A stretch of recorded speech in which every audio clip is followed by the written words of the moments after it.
ടീച്ചറിനോടടുക്കാം അമ്മയോടോളം. പ്രിയ DCI കൂട്ടുകാരെ, മനസ്സ് നിറയെ മറ്റുള്ളവർക്കായി പകർന്നു നൽകാൻ സ്നേഹമാർഗ്ഗം യാത്ര തുടങ്ങിയായിരുന്നു സിസ്റ്റർ ഹെയ്സ്ലൈറ്റ് SD എന്ന അധ്യാപികയെ വിരമിച്ച സന്യാസിനി. എന്നാൽ ഡ്രൈവർ സ്വിച്ചിട്ട് അടയ്ക്കേണ്ട ബസിന്റെ ഓട്ടോമാറ്റിക് വാതിൽ അടയ്ക്കാതെ വേഗത്തിൽ മുന്നോട്ട് പോയ ബസ്സിൽ നിന്ന് സിസ്റ്റർ റോഡിലേക്ക് തെറിച്ചു വീണ ഗുരുതര പരിക്കുകളെ അതിജീവിക്കാനാകാതെ നമ്മോട് വിട പറഞ്ഞു.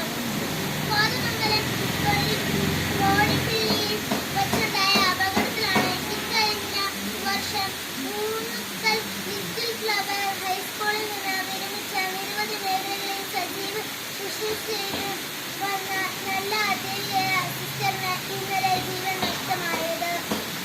കാഞ്ഞിരപ്പള്ളി സെന്റ് മേരീസ് ഗേൾസ് ഹൈസ്കൂളിലെ അധ്യാപിക സമൂഹത്തിന്റെ പ്രസിദ്ധയായിരുന്നു.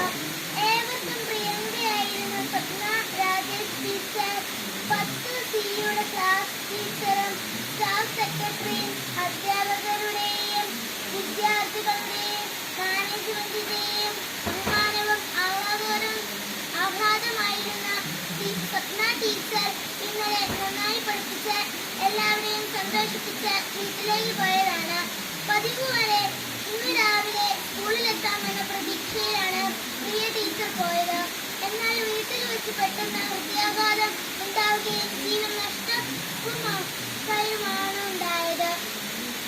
പ്രിയ കൂട്ടുകാരെ, രണ്ട് ഗുരുശ്രേഷ്ഠർ അപ്രതീക്ഷിതമായി വിദ്യാർത്ഥി ലോകത്തോടും യാത്ര പറഞ്ഞ ഹെയ്സ്ലൈറ്റ് സിസ്റ്ററിന്റെ കരിക്കിലൂടെ തിങ്ങിക്കരഞ്ഞ് നീങ്ങുന്നത് കണ്ട് വിദ്യാഭ്യാസ കാലത്തിന്റെ ഏറ്റവും വലിയ സൗഭാഗ്യം എന്താണ്?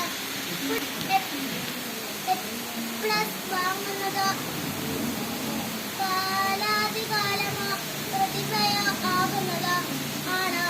സമ്മാനങ്ങൾ ഒന്നും കിട്ടുന്നില്ലെങ്കിലും താൻ ബഹുമാനിക്കുന്ന അധ്യാപകരുടെ പ്രീതിയും വാത്സല്യവും തന്നോടൊപ്പമുണ്ട് എന്ന ഓരോ വിദ്യാർത്ഥിയുടെയും ആത്മവിശ്വാസവും ഉള്ളിലെ അഭിമാനവുമല്ലേ ഏറ്റവും വലിയ സൗഭാഗ്യം. തീർച്ചയായും അതെ, അതിന് ആത്മാർത്ഥതയും സത്യസന്ധതയും ഉണ്ടായാൽ മതി. അധ്യാപകരോട് എത്രമാത്രം അടുപ്പമാകാം അമ്മയോളം അച്ഛനോളം എന്നേ ഉത്തരമുള്ളൂ.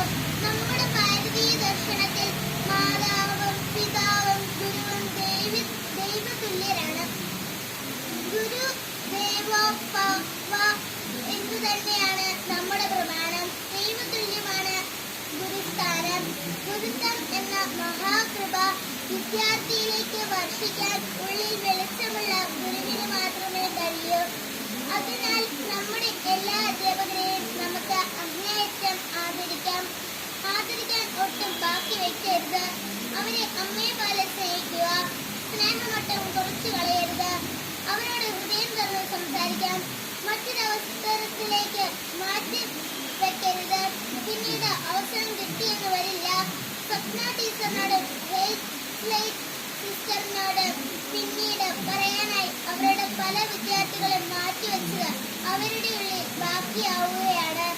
നമുക്ക് ഇന്നു തന്നെ സ്നേഹാദരവുകളോടെ പുഞ്ചിരിച്ച് മഞ്ഞളുമായി നമ്മുടെ അധ്യാപകരുടെ മനസ്സിൽ ശിഷ്യവസന്തം തീർക്കാം.